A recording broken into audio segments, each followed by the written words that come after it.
Very much. Garbagif, Aristotch, Hachte, Onadi Paibli, and I see my erstwhile mentor over here, Desmond O'Malley, in the front row. You're welcome. Gone are the days, Desi, when you could fly into Westport in the old helicopter for the Oireachtas golf competition. I think you played well that day as well, too. Anyway, glad to be here in a county that's half of my own. Thank you for your words, Joe. I see Jim McGuinness across the street, and obviously what Donegal did on the pitch the other day speaks for itself. I think there are a lot of Kerry people. Yeah. I have noted since I came here that there are at least 15 Kerry County Councillors in the vicinity. They're not here to listen to me, they're here to find out what's the trick. So, you never know, Joe and Dinny, you could be bringing back that erstwhile friend of ours, whom we haven't seen for 61 years now, Mr. Sam Maguire, you never know, so good luck to you. Let us say, at the MacGill Summer School here, on this day, the 23rd of July, 1929, the fascist government in Italy banned the use of foreign words. And indeed, in the workings of the governance of our Irish Republic over the last number of years, there were words that were not just foreign, but alien. I spoke about some of these here in this hall 3 years ago as Leader of the Opposition when I had the chance to speak at the MacGill School. Words like responsibility, ethics, probity, duty, heart, conscience, ancestors, light, and indeed spirit. In my first opportunity and privilege of addressing the Dáil Taoiseach, I used some of those foreign, alien words. And I'm as adamant now as I was then that to reform our country, to rebuild our fragile and our precious and our still young republic, we have to rehabilitate those alien words. We must restore those exiled and those disregarded qualities, those previously disgraced empathies and sensibilities to our public and to our national life. The man from up the road, Seamus Heaney, says, you have to try and make sense of what comes. You have to try and make sense of what comes. I had the privilege down in Cork recently of speaking at an occasion in respect of the American Ireland funds. There were 3 speakers, former President Clinton and Seamus Heaney and yours truly. I happened to be in the middle, and I described it a bit like following the Gettysburg Address and before the unveiling of the first reading of Ulysses. But anyway, I believe that there was a sense of national shock and disbelief at what headed our way in recent years, how to make sense of it, and that parents standing mute at airports watching their newly adult children pack their degrees in beside their bitter disappointment and head for Australia or the States or elsewhere, where it was already tomorrow. And hard-working men and women wishing that the ground would open and swallow them up as they queue up for unemployment assistance. People of pride, people of conviction, people of belief. And they felt that that was beaten out of them. And Seamus Heaney also said, remember everything and keep your head. And that's exactly what I've tried to do with the government that's been elected now for 15 months. Is in the midst of the worst crisis that hit us since the Civil War, we've tried to keep our head, to keep faith with the people who elected us, not to run away, but to make tough decisions, to make fair decisions, to do what they knew was going to be hard and uncomfortable and uncompromising in the mandate to sort it out. Because they knew, as we did, and they know, as we know, that this is the right thing to do. They knew it and they felt it, because their lives and their hopes and their dreams had been crushed by the actions of a broken banking system, by their bonus culture, by generations of the kind of politics where the cutest hooers of 50 years ago would look today by comparison as new and shiny as a class of junior infants on their first day at school. That's what we're dealing with. Yes, we remember that. We've kept our head, which is why we can make the necessary and the tough decisions to rescue our economy, to restore our reputation, and to rebuild our country. But we know that to achieve even half of what we want to, for our people, for our country, we have to do that, and we can only do that through changing structures and by reform. Reform of our public services, reform of our legislature, and reform of our political system. I've said before that to guarantee the kind of change that Ireland needs, it is no longer sufficient to do what is correct. Rather, we must also do it right and do it in the right way. And for both parties in this government, the Fine Gael party and the Labour Party, reform is the right and the urgent thing to do, being able to do more with less, achieving better, higher quality services with a lower budget and with fewer personnel, giving people a new pride and a new hope and a new confidence in the political process itself. Because the Republic, res publica from your days in Latin, is always and must always be about the public and about the public's affairs. And in addressing these public institutions, there is no time to wait and there is no time to waste. In fact, many of the reforms that I spoke of here 3 years ago are now underway.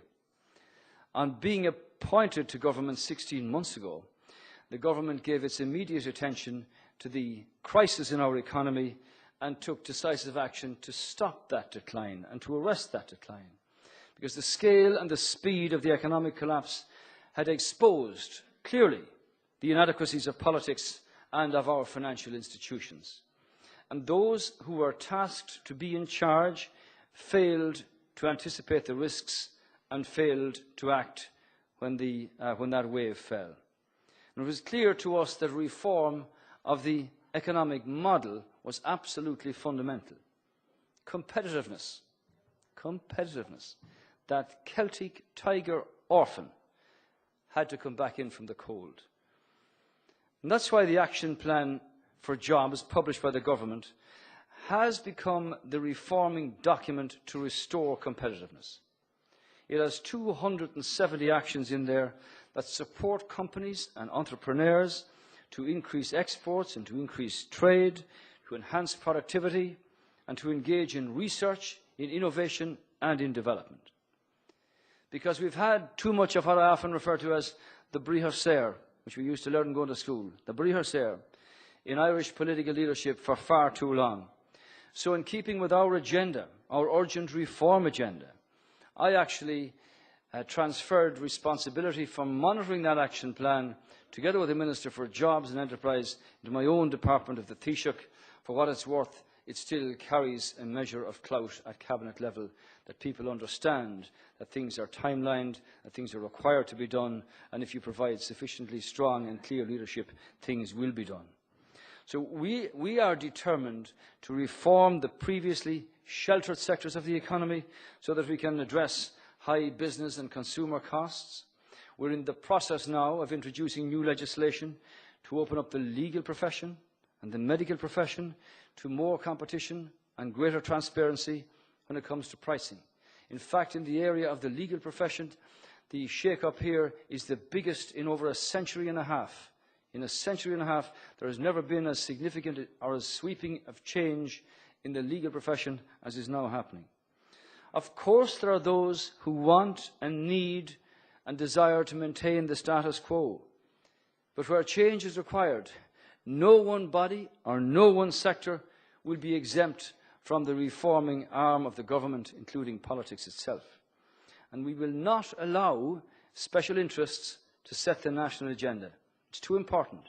And I meet too many people from all sectors of Irish society across this country who passionately cry out for courage to change what they know has to be changed, and not to get sucked into the vested interests and sidelined by those who say you simply cannot touch this area here. We began this process by tackling government-imposed business costs, reducing red tape, beginning to restore business confidence and certainty to Ireland.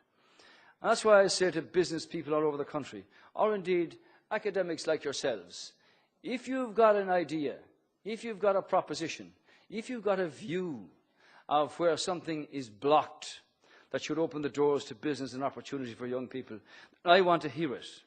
I want to hear it directly, so that government can prove that not only does it hear and listen, but is also prepared to act.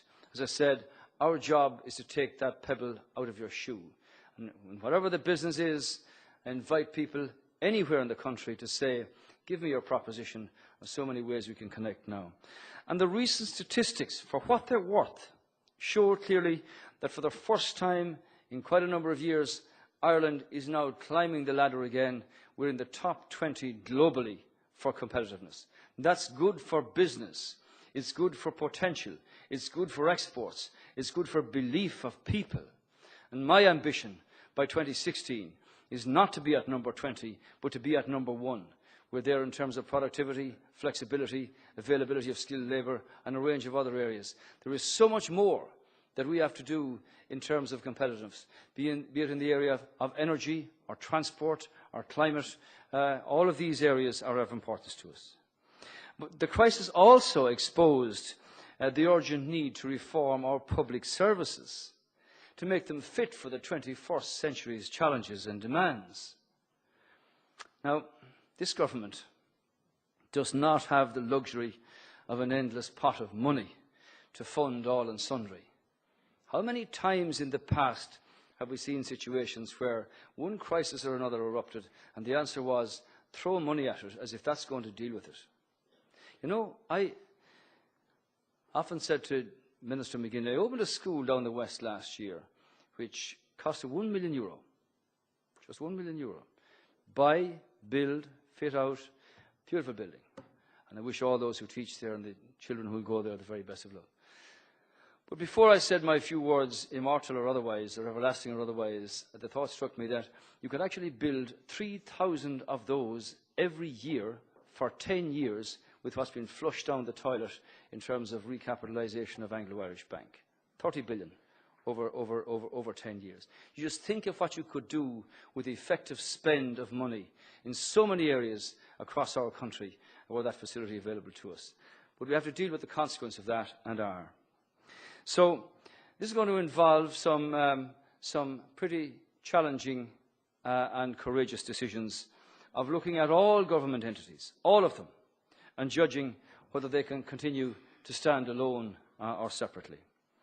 We're overseeing the downsizing and therefore the costs of the public service and the public sector to 282,500 by 2015, while protecting frontline services and making these decisions in the fairest way possible. Last week saw an important change in the Labour Court in relation to sick pay arrangements for the public servants. That will result in increased productivity, reduced absenteeism, and a significant reduction in the costs. This cannot go on as it went on in the past. Simply can't. Also on the agenda, clearly, is pension reform, which is a challenge of enormous proportions when we look at the difficulties that many of the defined benefit pension schemes are in, and the way our demographics will be in 20 years' time. So it's a matter for government over the coming months to decide how best this can be achieved and put in place the systems and the structure to deal with that for the time ahead. These stepping stones, if you like, may be seen as consequent of decisions taken about the delivery of a new universal national pension scheme that is seen by the Irish public, by men and women, public and private, to be fairer, to be more sustainable and more effective at supporting people in their retirement.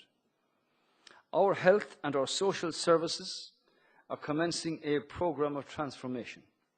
In many ways, it's been like looking down at the jungle. You can see the clearings. You know there are some brilliant people operating out there and doing their work. But the accountability in terms of the effectiveness of spend of taxpayers' money is nothing like what I'd like to see. And that's why in the area of health in particular, we need to change the structure so that there is a far greater impact and effect in terms of the spend of people's money, so that those who need it most at the front line of services are not neglected. In the social services area, the Pathways to Work scheme is already paying dividends. Time was in the past, as you know, somebody unfortunately lost a job, sign on for the unemployment, and there you go. It's changing now, because people are being interviewed. What's your experience? What's your competency? What would you like to do? Group interviews, individual interviews. And thereafter, the challenge is to provide opportunities for those people, the vast majority of whom want to go to work every day and want to contribute to their local economy and, as a consequence, their country. And Pathways to Work is changing the culture, the nature, the structure of the way social protection has been given out in this country for very many years. So it's a case of removing welfare traps by committing ourselves that it's always better in the national interest to do a good day's work than to be dependent upon welfare. We want to build a single-tier health service supported by universal health insurance to guarantee equal access to the best possible medical care based not on what money the patient has in their pocket, but on the treatment that they need and that they should get as close to them as is feasible and is possible. The start of this was publishing the HSE governance bill last week, which is the first major step in a long overdue reform and overhaul of that system. We were told that the HSE structure would deliver world-class services for everybody. And in many places, in many ways, there are some brilliant people working in there. But the structure has not delivered in the way that it should in the interest of the public, and therefore it's got to be changed. This presents a challenge, not just in this country, but in other countries also. Health is always something that you can never know until it strikes your own door, what the impact and the outcome and the facilities that are available. And when we had the big change from those leaving the public service at the end of February, we were told that you were going to have a series of catastrophes across the country. And I would commend all those clinical teams, those medical teams, those nurses and doctors, those managers in hospitals who drew up local plans, who signed up for them, who changed their rosters, who travelled to accommodate these measures, who actually proved what I said in the very beginning of this contribution, that they were able to do more with less and have really effective frontline services, despite the fact that you didn't have the Fluashach money that you had in the past. In terms of political reform, this is a case, if you like, of, physician, heal yourself. Because to drive the scale of reform, for which we have a passion and a hope and commitment, we have to start by reforming the political system itself. I believe that our political system has failed, and abjectly so, to live up to the vision and the ideals and the wisdom of the founders of this state. It's got to change, and change it will. This day, 3 years ago, I stood here at MacGill and I said to you, our political system is broken, our political culture is discredited, we cannot fix our economy or create a just society unless and until we also fix our politics. I said that Ireland needed a new politics. And during the election, and the run-in to that election, people gave us a mandate on the basis of the reform, in part, that we showed we're keeping faith with them. And we want to show them now that the standards that they set for their own lives will be demanded and reflected and enshrined at the heart and in the heart of what government actually does here. Because the government that I lead, believes that corruption is not a victimless crime. It ruins lives. It ruins livelihoods. It ruins a country's standing. And it destroys a country's reputation. It was the same attitude to power and to governance that left this country utterly incapable of dealing with the crisis that headed its way in those bleak midwinter days in 2010, when talk of the IMF was like one of these games of chicken, but played across Merrion Street by people who should know and who are tasked to know and to do so much better. Since coming to power as a government interested in reform, we have been developing further and taking direct action to tackle this concept, this reality of corruption. Last week, new legislation was passed to bring greater transparency and accountability to the political funding system. Under this government, there is now an effective ban on corporate donations above €200 unless corporate donors register with the standards in public office. Political donations to political parties and individuals are also being significantly reduced across the board. The anonymous threshold donation is now reduced to €100. There is now clearly transparency. There will be no more doubt, no more suspicion in the relationship between business and politics. And as one who has the privilege of leading the country, I understand just how important it is to understand business, so that government, through its decisions and the agencies of government, can open the doors of opportunity for business to do business in a legitimate fashion, so that our economy can grow, that it can prosper, and that people can be employed in their own areas, in their own country, if that's what they wish to do. And as for corrupt politicians themselves, the days of getting away with it are now over. Minister Shatter is working on a range of innovative legislation which will include provisions for the convictions of ministers, TDs and civil servants where corruption would be involved, or where corruption would be determined. And if convicted of corruption offences, Oireachtas members could be subject of a court order to forfeit their office and to be excluded from seeking office again for up to 10 years.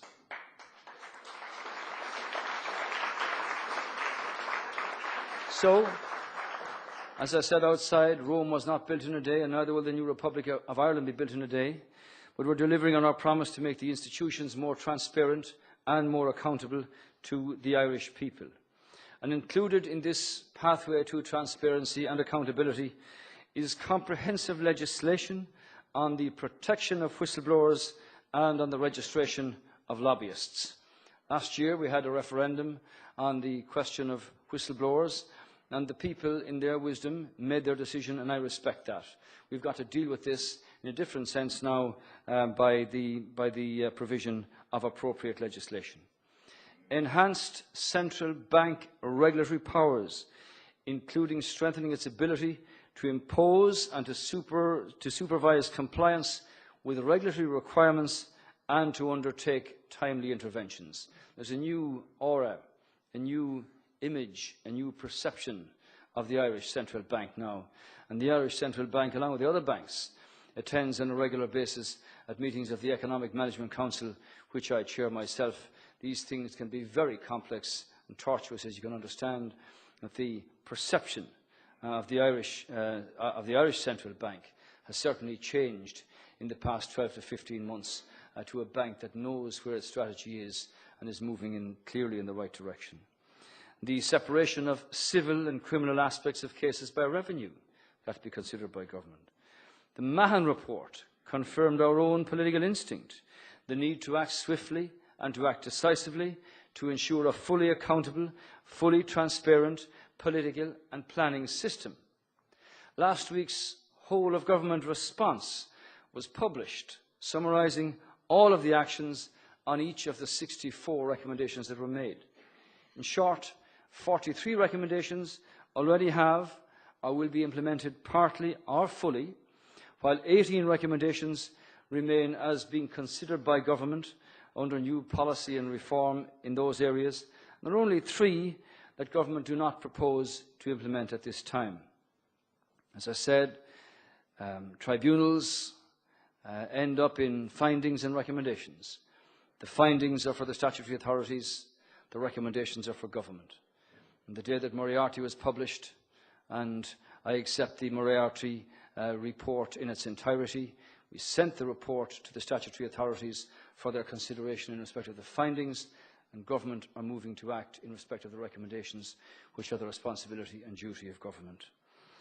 Public trust, as you know, is a fragile and a very precious commodity, and something that was missing in large swathes of Irish political life for a long time. I'm determined to restore faith and trust and hope in our political institutions through the programmes of reform that we follow. These things do not happen overnight, but there's a very clear path and strategy here. The tribunals and the collapse of the economy show the governed and those who did the governing, who were unfit for office and their systems unfit for purpose. A sorry state of affairs indeed in a little country like ours. We've done one of the most important things of all here in our reform of the political system. We've made a start. Sometimes they'd say, you're afraid to do it, you haven't the courage, you don't believe in it, but we've started that process. We operate under Bunreacht na hÉireann.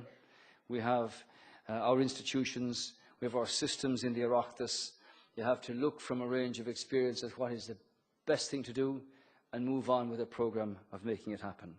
So we started with Dáil reform to make the day-to-day practice of politics more real and accountable, such as overhauling the committee system, means that when government approve the heads of a bill, you can send those heads of bill to the Oireachtas Committee for their political reflections before the bill is ever published, because inevitably you get very good and deep-ranging political views about issues of the day in respect of the heads of whatever the bill might be.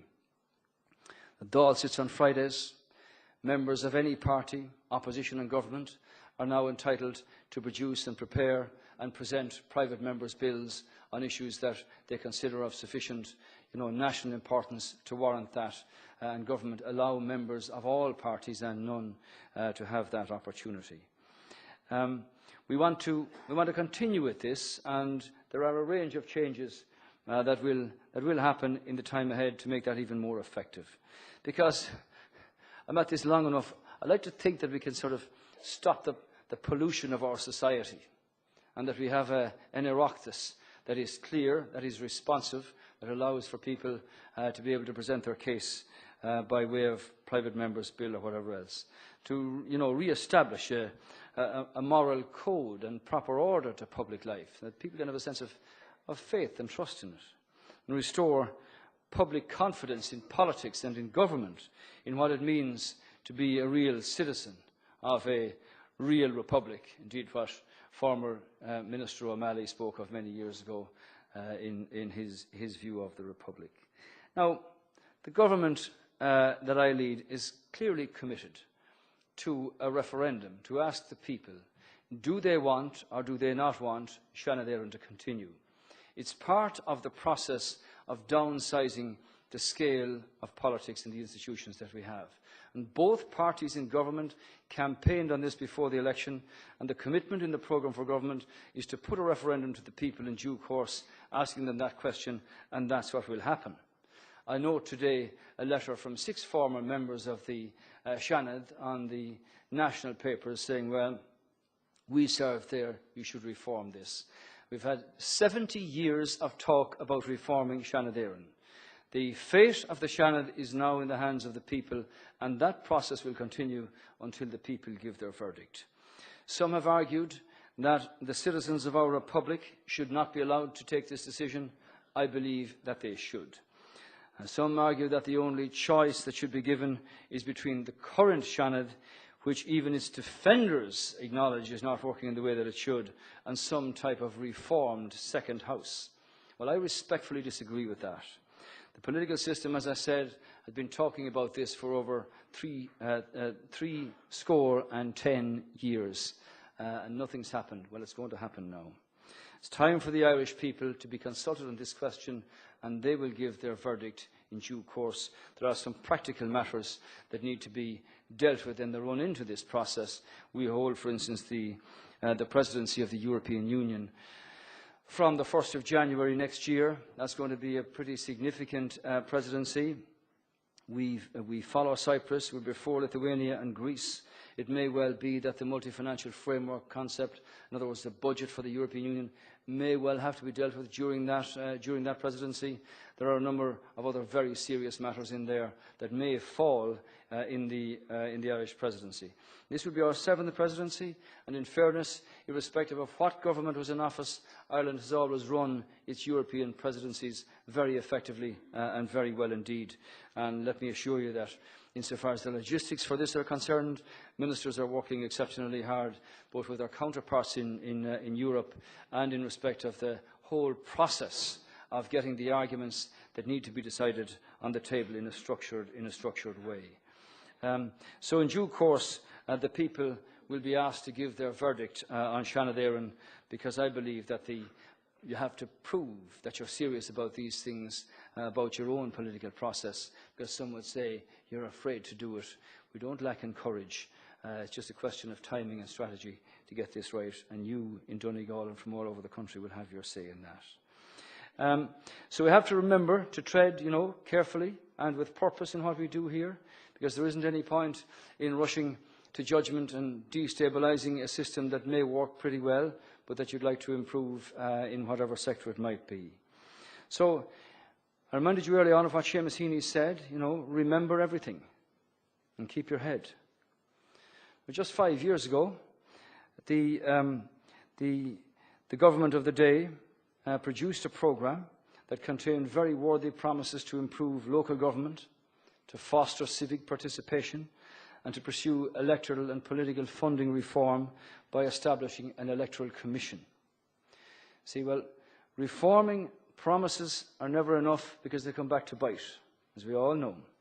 Reforming action actually is what's required here, which is why we already announced the beginning of the work of the Constitutional Convention, where ordinary Irish citizens from north and from south, politicians from north and south, come together to discuss constitutional reform, a new concept for our country. We've had committees of the Dáil and the Oireachtas which sat before and did excellent work in respect of new constitutions, reform of the constitutions, but they never followed through. So it's much more than fostering just civic participation. The Constitutional Convention will be an influential advisor to government and will be guided by its advice and its recommendations. This is the people's year in terms of political and constitutional participation. I'd like the Constitution, the Convention, to move from Dublin to Cork to Galway to Donegal or wherever. Let the people see how this operates. Let the people give their views at those meetings. As you know, it will be comprised of 100 people, 66 citizens, 33 from the political process, north and south.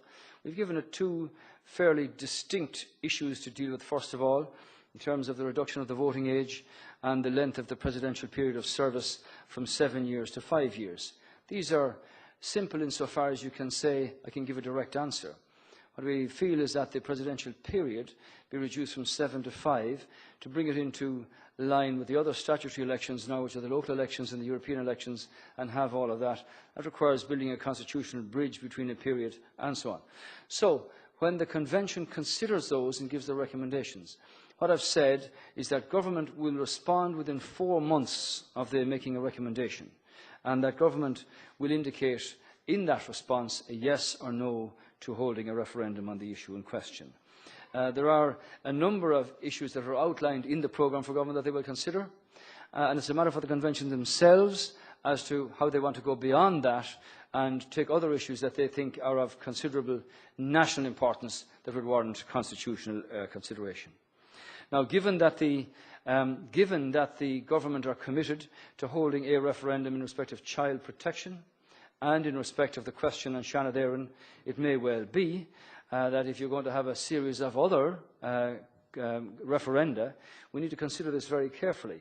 We had a presidential election and 2 referendums on one day last year, and people said, I'm a bit confused about some of these issues here. I don't have adequate time to have them teased out properly. So I think we need to reflect on that, on the issues that might be put before the people in multiple form on any one day, and decide what is the best thing to do, and we will. Our local government system, as you're aware here in Donegal, has seen no major reform since just after the famine. We're adamant that we want to make local government a viable and a trustworthy organ of the state and an integral part of a reformed political system. We have to, because local government impacts on every single person in almost every aspect of their lives. And right now, in Ireland, local government has essentially fallen into a space where it shouldn't be. It's lost, in fact, in terms of its importance in the people's minds. You can't blame local government itself for that, because it's languished, while government after government ruminated over whether they should do something about it or not, as opposed to sort of driving reform here. And our people become disillusioned when this happens, and they become disconnected from their councils. And yet, in places around the country, you can see real response from local authority, where community comes together, and where community and local authority, working with the different agencies, can do brilliant implementation of programmes and plans. See, local communities are best served, or are they best served, by having 114 local authorities, 1,640 councillors, 8 regional authorities, and 2 regional assemblies. Now, we need to have a discussion about this with our people as to whether we can get this thing. In China, they've got 9 people in charge of the whole country. I met Premier Wang Jiabao out there, and maybe we should consider that. And so it's time to radically reform how democracy actually works and how services are delivered. And key to all of this is consistency and connection with the community and the citizen, because that's my only interest, the people. That's who make us and break us in politics. That's who give us our mandate and our responsibility, and that's who takes it away when they think it's appropriate. So in my view, it's time to address the democratic anomaly whereby local authorities are responsible for rates and for services that have huge impact on local business, but have no direct responsibility for helping those businesses to develop. How many times have we sat at council meetings, and myself I was one for 20 years, where the issue late into the night or the early morning was, what rates are you going to apply on the commercial ratepayers now? And with your tax base so narrow, the costs began to rise, and therefore it became uncompetitive for many people, and many people are hanging on in business, hoping that we can rectify our economic circumstances and that the position will improve insofar as national confidence is concerned here.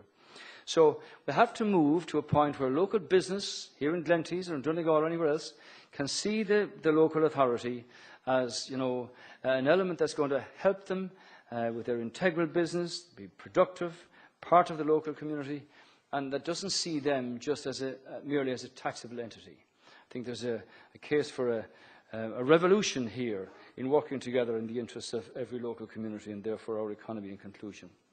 So with all these new responsibilities will come methods of and levels of accountability, which would be certainly enhanced, I think, greatly by the sweeping changes in legislation on corruption, on ethics and on reporting. And local government has certainly serious potential to bridge the gap between people and politics.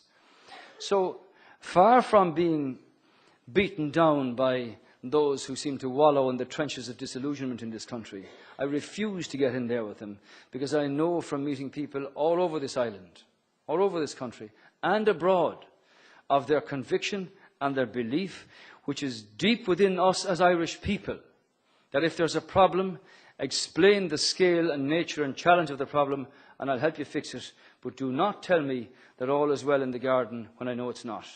In other words, level with the people, and they will help you sort out the problem in everybody's interests.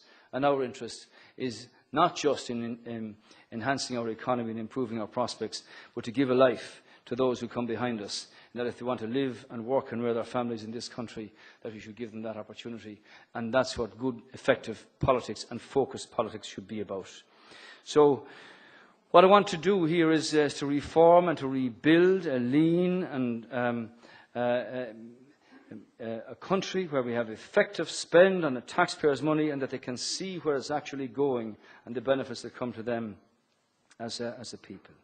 So, When you talk about reforming and rebuilding, you suggest sometimes, a modern and a lean and at times an astringent approach to our national and to our public life.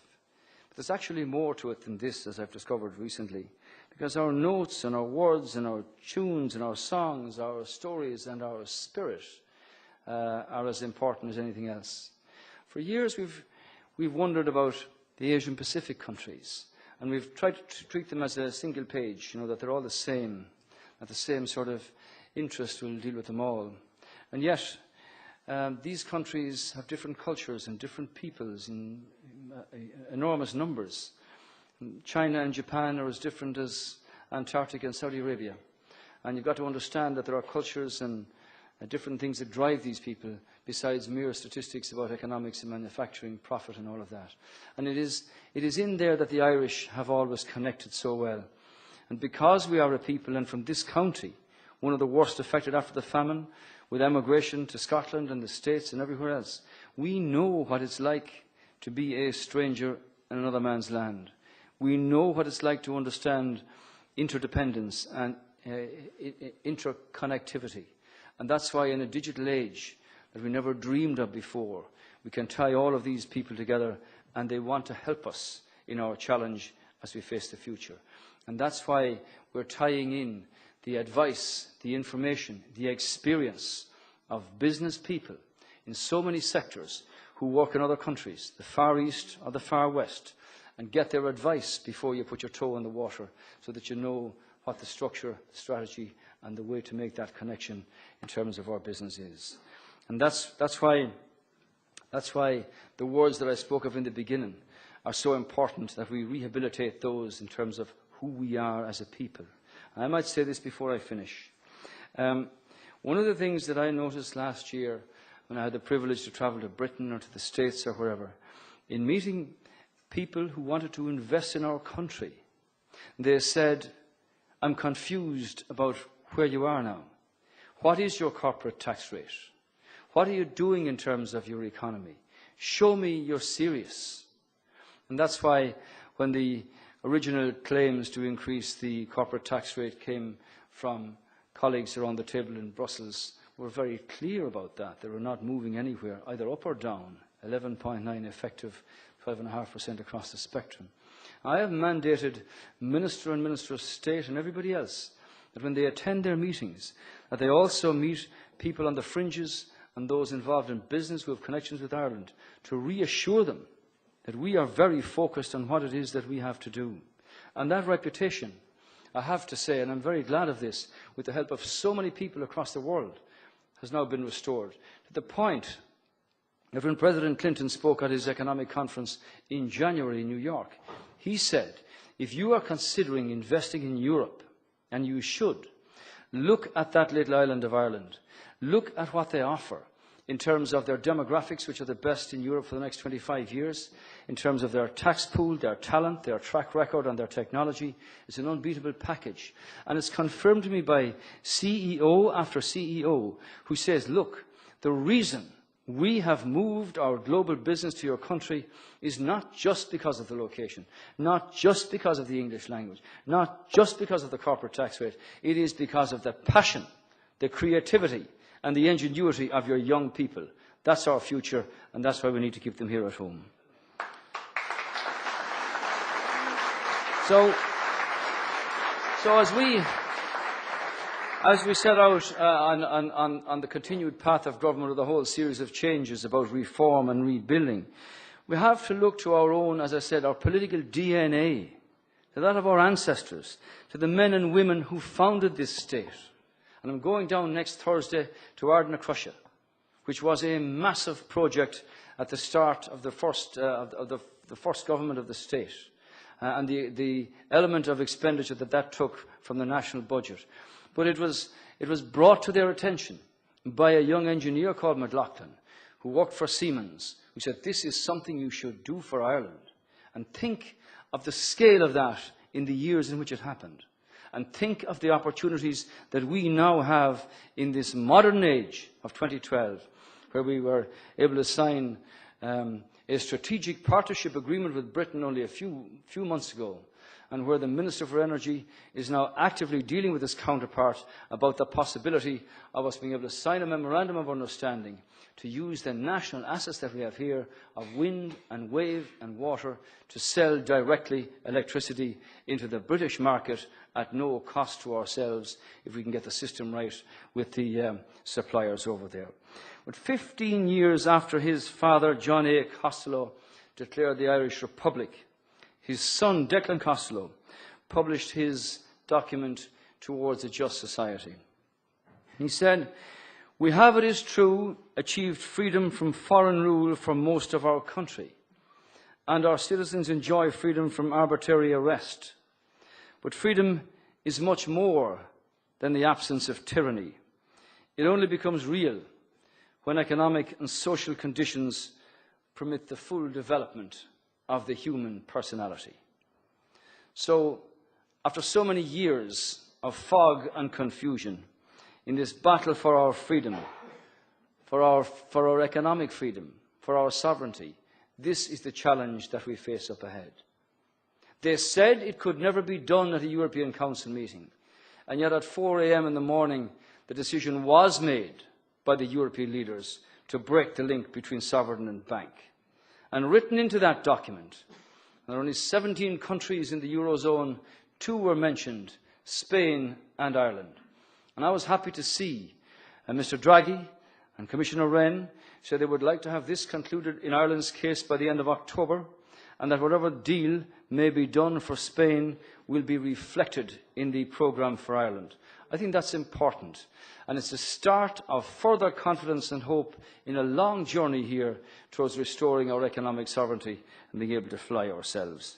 Because it's only then that we will realise the full development of the human personality and what Irish people can achieve, which we know that they're capable of. Because it's only then that we will see the social conditions prevail that will allow all our people to really flourish. And nothing less than flourishing in what our proud and what our noble people is what they deserve. So reform, rebuilding and renewal are absolutely central to this objective. And from my tenure and my remit as Taoiseach na hÉireann, this will never be far from my eyesight. Thank you very much indeed.